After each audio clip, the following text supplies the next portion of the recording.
Olá, meus amigos, muito bom dia. Sou o Dr. Antônio Martins Farias, eu sou contador, sou advogado e moro em Santa Cruz do Capibaribe.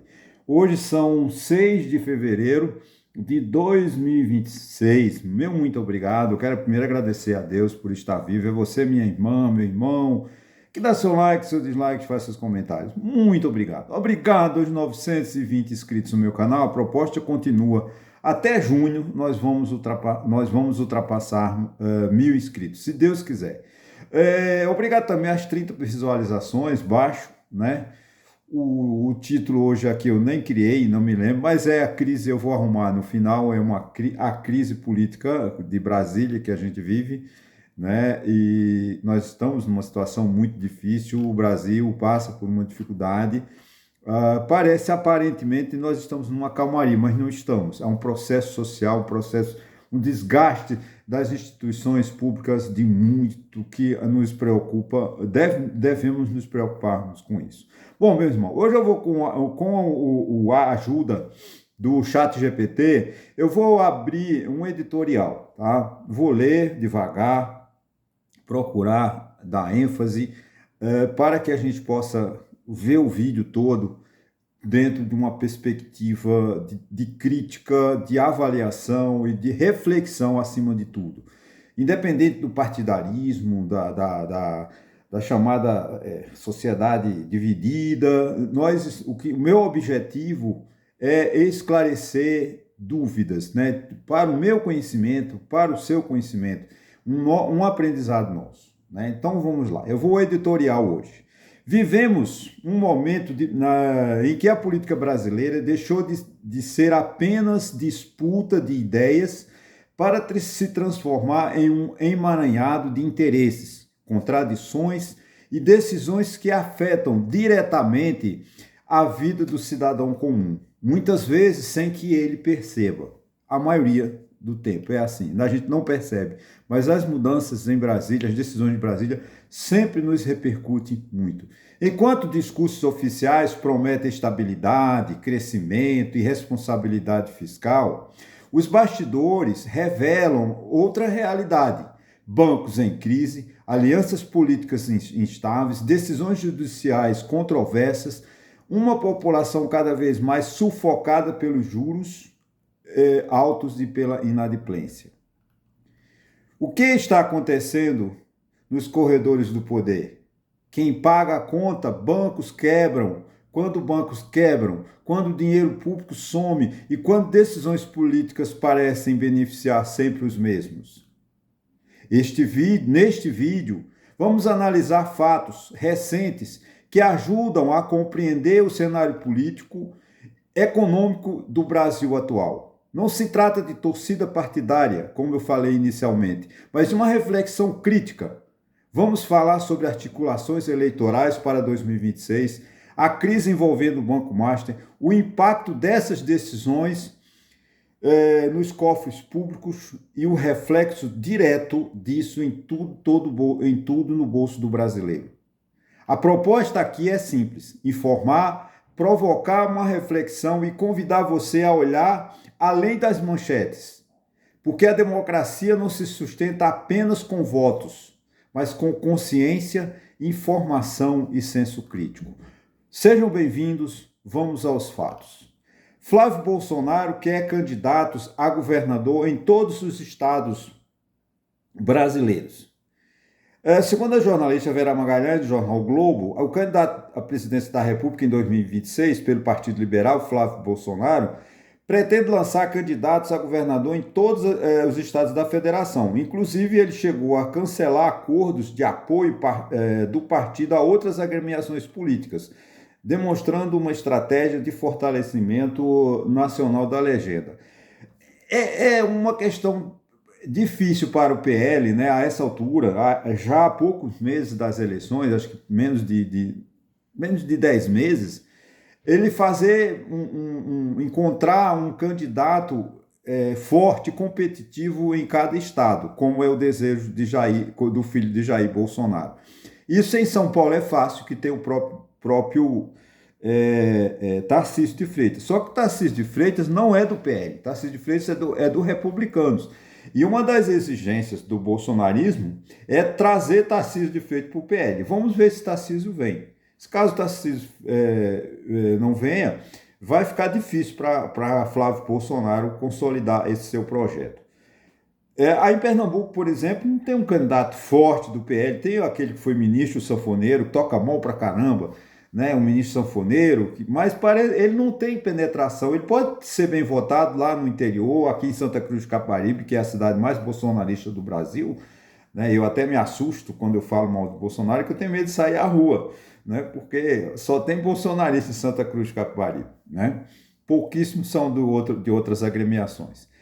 Então, acho que a tarefa de Flávio Bolsonaro, além dele diminuir a rejeição, né, a ele e ao próprio Flávio Bolsonaro, ele vai sustentar, enquanto puder, essa questão da sobrevivência da família Bolsonaro. Porque o Flávio Bolsonaro, o Bolsonaro pode saber que perde com o Flávio. Bolsonaro sabe que vai perder a eleição com o Flávio, mas ele prefere, né, perder com o Flávio do que ganhar com o Tarcísio, porque é uma questão de jogo de vida ou morte. Se Tarcísio for eleito em 2026, em 2030 ele também quer novamente, então fica até 2034. Se a família Bolsonaro não liderar a oposição, vamos dizer assim, né, ou o governo, a família Bolsonaro desaparece. E é uma família que depende sempre do poder público, né? Porque a família Bolsonaro sempre viveu às custas do dinheiro público. Eles nunca trabalharam para ninguém. Eles têm muitos patrimônios, mas sempre viveram às custas das rachadinhas das Assembleias Legislativas, das Câmaras de Vereadores, do Senado e da Câmara Federal. Essa é uma grande realidade, né? O caso Master, Banco Master, né? O caso do Banco Master continua tirando sono de muita gente em Brasília, como afirmou o senador Renan Calheiros, né? Abro aspas para Renan Calheiros, espero que eu também não esqueça de fechar. Abro aspas mais uma vez e repito. Segundo Renan Calheiros, a trapaça do Master está escancarada. Um tamborete negociava CDBs com remuneração irreal, muito acima do mercado, e tentaram vender um banco quebrado. Fecho aspas para Renan Calheiros. De fato né, gente? Esse é um alerta. Quando você chegar num banco, for a um banco fazer seus investimentos, e o gerente oferecer uma taxa muito elevada, desconfie, porque aquele banco está em situação grave. É na mesma situação, se você cuide muito bem, porque a taxa não pode ser, né? E outra coisa, o Banco Master, ele comprava títulos podres, né? Eu não gosto dessa expressão, porque não tem título governo podre, tem governo irresponsável, governo que não paga as suas dívidas, como é o caso dos precatórios, calote do precatório, como deu o Bolsonaro, e como também dá todos os prefeitos, governadores e o próprio presidente Lula, que não paga os precatórios. Gente, precatório é uma decisão que o governo tinha que pagar em março, abril, tinha que pagar todo mundo. Porque é quando o governo perde uma ação, ele é devedor, ele tem que pagar e honrar, mas não, nenhuma prefeitura honra, nenhum estado honra, nem a União honra os precatórios, né? Mas então, e ele comprava esses títulos e tentava vender. Então era um gangster, na verdade esse dono do Banco Master era um gangster, que fez nome em Brasília, cresceu o banco em 5 anos, tomou uma dimensão que a gente sabia que o caminho dele era quebradeira, né? Não tinha dúvida, não restava dúvida disso. Eu jamais investiria, se tivesse dinheiro, nesses bancos que vivem, bancos de internet. O banco tem que ter uma solidez, um nome, né? Por exemplo, você pega os grandes bancos brasileiros, não vou citá-los, mas desde a década de 40, 60, já foram banco da lavoura, viraram banco, não sei, mas se sustentam, né? Estão se sustentando com boa administração, com bons lucros, né? O sistema bancário brasileiro sempre dá muito lucro. Isso mostra a solidez do sistema. Agora, esses banquinhos tamboretes, como disse Renan Calheiros, e que de uma hora para outra, com influência em Brasília, né, pagando seminários, restaurantes caros lá em Portugal para os ministros do STF, qualquer um faz lobby, esse tipo de lobby. Gente, esse lobby é comum em Brasília, tá? Não vamos querer que em Brasília as pessoas não vivem num mosteiro, tá? A política de Brasília não tem mosteiro. Aliás, eu não sei se tem mosteiro em Brasília. Sei que tem lá muita religião, a catedral, mas acho que falta mosteiro em Brasília, porque não é. A cidade de Brasília não é um mosteiro. as pessoas vivem de lobby, vivem de negociações. Então, grandes almoços, grandes jantas, os restaurantes de Brasília, se paredes ouvissem e gravassem, estava cheio, né? Tanto é que lá tem, segundo tinha a mesa, a cadeira de Ulisses Guimarães, porque ele ia jantar no restaurante e fazer grandes acordos políticos. Isso é normal em Brasília, né? Então, não é crime nenhum saber que o Banco Master patrocinou um evento em Lisboa que levou os principais juristas, os maiores advogados, porque faz parte desse processo. Grandes advogados de São Paulo, de Recife, de Rio de Janeiro, eles vão uma vez a Brasília, como grandes jornalistas, por exemplo. Aquele jornalista que é presidente da Academia Brasileira de Letras, do jornal O Globo, ele uma vez ou duas por semana, ele vai almoçar com grandes ministros, vai colher o quê? Dados, informações para o trabalho dele, né? Da mesma forma, advogados, juristas, eles vão a Brasília almoçar com os ministros do STJ, com os ministros do STF, para quê? Para se atualizar da jurisprudência e a fortalecerem a doutrina, né? Porque eles fazem grandes acordos, né? Grandes livros que são editados anualmente. Agora, o mês que vem eu tenho que gastar uma boa grana comprando livro, né? Atualizando-me. Como advogado não posso ficar desatualizado, os livros devem ser lançados. São influentes, né? Que vivem em Brasília fazendo esse tipo de lobby, esse tipo de negociação, né? Governo do Distrito Federal tenta salvar o BRB, né? O governo do Distrito Federal enfrenta sérias dificuldades para socorrer o Banco Regional de Brasília, o BRB, que tentou comprar o Master, né? Que investiu fortemente no Banco Master e acabou acumulando grandes prejuízos. O governador do Distrito Federal chegou a tentar a compra, né, do Banco Master, como eu falei, mas a operação foi vetada pelo Banco Central do Brasil. O Distrito Federal encerrou 2025, a Caixa, né, o governo do Distrito Federal, no vermelho, ou seja, devendo, sem recurso suficiente em caixa para pagamento de despesas básicas, né? Isso evidencia o pouco cuidado de alguns governantes na administração do dinheiro público. Infelizmente, a maioria dos estados estão falidos, né? Termina hoje, inclusive, o prazo para que o BRB apresente ao Banco Central um plano de recomposição do caixa em razão dos prejuízos causados pela crise do Banco Master. O Banco Master o Banco de Brasília investiu bilhões no Banco Master, o Banco Master quebrou. Quem vai pagar essa conta? Nós. Lembra do meu editorial? Nós que vamos pagar essa conta. Ah, eu não pago. Paga. Ainda essa semana eu estava conversando com um toyoteiro aqui de Santa Cruz, que a gente chama de toyoteiro, não é porque o transporte público aqui é feito pelo Toyota, pelas empresas Toyota. Então Toyota aqui não é marca, Toyota aqui é meio de transporte. Exatamente, porque quando a gente não se responsabiliza, quando a gente não toma atitude, quando a gente não cobra das autoridades, quem paga a conta somos nós. Por quê? Porque esses 12 bilhões que o Banco de Brasília perdeu investindo no Banco Master, quem vai pagar somos nós. Por quê? Porque esse dinheiro vai para a União, vai para a dívida da União. Aí a União tem que pagar 1 trilhão de juros dessa dívida que não foi paga. Aí vai faltar o hospital, vai faltar saúde, vai faltar segurança pública, vai faltar casa própria, vai faltar saneamento básico. Quer dizer, porque a gente não paga diretamente, mas pagamos indiretamente pela falta de serviço, pela falta de atendimento que o Estado não dá à população, né? Você vê um município como Santa Cruz do Capibaribe, não tem um sistema de saúde, não tem um sistema de educação satisfatório, não tem saneamento básico, né? Tem uma boa parte dos bairros que não tem nem esgoto, nem água encanada. Onde eu moro, por exemplo, não tem água encanada. Todo mês eu tenho que comprar o caminhão-pipa. Isso é falta de quê? Falta de vontade política do prefeito, do governador e do próprio INSS, que teve cuidado dessa questão de meio ambiente e saneamento básico e não faz, né? Então, é fundamental que a gente tome responsabilidade. Porque, gente, democracia é o melhor sistema político, regime político, tá? Regime democrático, o sistema de governo também é presidencialismo, monarquia, mas seja democrático. Democracia significa que o poder não está com o rei, o poder não está com o presidente, o poder não está com o ditador, o poder está com o povo.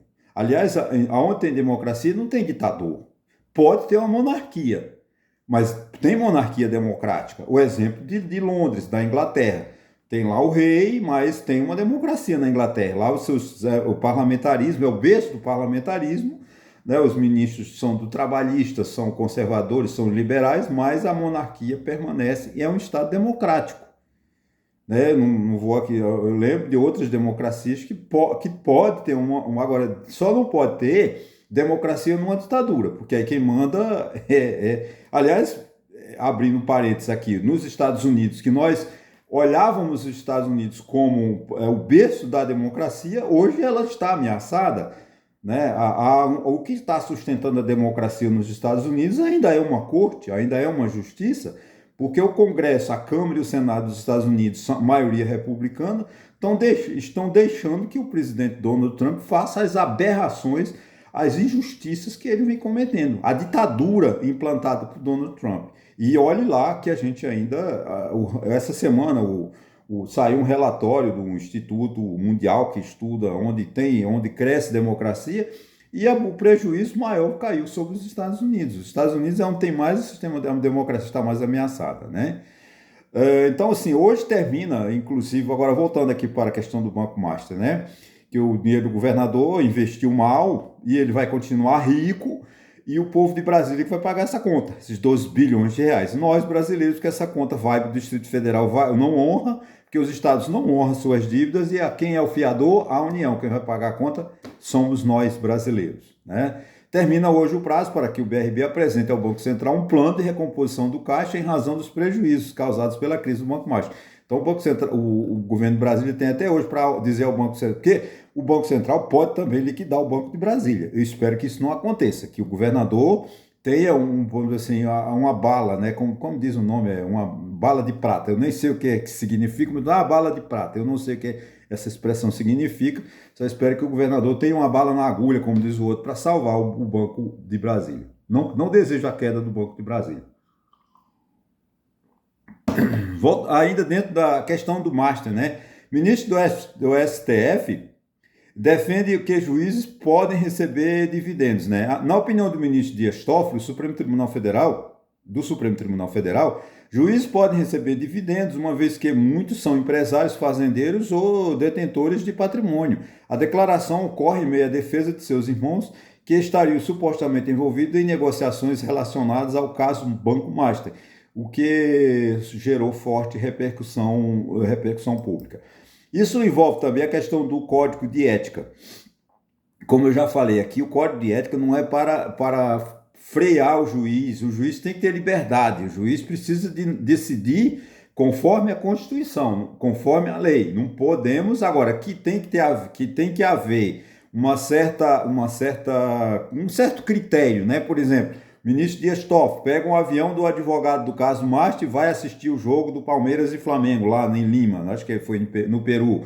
Ele é palmeirense, tudo bem, mas ele podia ter deixado de ir, né, a assistir ao jogo, assistisse pela TV, mas não, ele preferiu pegar um avião particular, não pega bem. Agora, eu não quero também privar os ministros do STF, por exemplo, de publicar livros, de participar de eventos, de seminários internacionais, seminários nacionais, palestras, porque eles são intelectuais e é fundamental a participação deles na sociedade. Uma palestra com todo o respeito que eu tenho, que eu porque eu sou fã dele, não assim como ministro, mas como um grande escritor, um grande produtor de obras, que é esse que se aposentou agora, Luiz Roberto Barroso, é um intelectual de muito respeito. Se nós proibíssemos do Luiz Roberto Barroso, enquanto ministro do STF, de editar livros, de fazer palestras, nós estávamos atrasando o Brasil. Porque as ideias, as normas constitucionalistas, as ideias, as teses que Luiz Roberto Barroso publica, o próprio Gilmar Mendes é um ícone da cultura intelectual brasileira, publica obras fantásticas, né? Atualiza obras de direito administrativo do pai da administração pública, né? Que eu esqueço agora o nome dele, faz livros com grandes juristas portugueses. Então, é fundamental que os ministros tenham essa liberdade. Agora, que haja um certo limite, por exemplo, essas questões, né? A questão outra questão também é a castração vamos dizer assim, desculpa o termo, acho que eu peguei pesado, o termo é pesado. Proibir que os ministros, por exemplo, Fux tem filha advogada, acho que tem filha desembargadora, o Gilmar Mendes, todo mundo tem filhos advogados, porque na cultura brasileira, os filhos geralmente seguem a carreira do pai. Né? Se o pai é médico, o filho também vai ser médico. Se o pai é advogado, por exemplo, meu professor, foi reitor, não sei se ainda é reitor da Universidade Mackenzie no Rio de Janeiro, quando ele em uma grande brincadeira, ele dizia: todos os meus filhos têm que ser advogado tributarista. Então ele tinha 2 filhos, eu acho que ele tinha um casal, uma filha e um filho. Todos os 2 filhos trabalhavam com ele no escritório de direito tributário. Aí, se ele se torna ministro, esses advogados os filhos dele vão ficar proibidos vamos dizer assim, de advogar no STJ, no STF. Eu não sei como resolver isso, tá? Agora, que há um aumento exacerbado, né? Claro, o filho de Fux, eu acho que o filho de Fux de 94 saiu para 500 e tantos processos no STF. Da mesma forma, a esposa do ministro Alexandre de Moraes também, eu não sei. Agora, se a gente pegar isso como uma decisão que vai criminalizar um juiz, vai ficar numa situação muito difícil. Porque o juiz decide conforme a Constituição.